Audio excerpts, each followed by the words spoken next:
In this video, we are going to see how to reset steps on the health app on an iPhone. So if you have recorded some steps manually, or just you want to remove any specific day's steps of walking, or you want to reset all the data completely, here's how you can easily do it. First of all, just exit out of the application and go to the settings. And from here, we will scroll all the way down to the bottom where it says apps. Click on that. And from here, we will search for the health app. It's all alphabetically arranged, so you should have no problem finding it.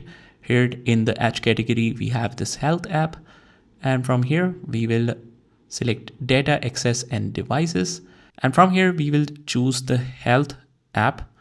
And here we can see the activity. Under that, we will have steps.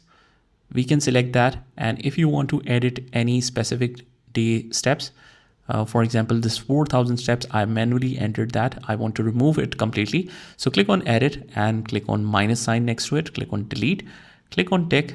And that is how we do it. After that, let's go back, and you can also delete the complete health data if you want to, but let's just head over to the health app. And now if we move to the main section, it is showing the accurate steps today, and that is how we do it. I hope you found this video helpful, and if you did, hit the like button and subscribe to our channel, and I will see you in the next one.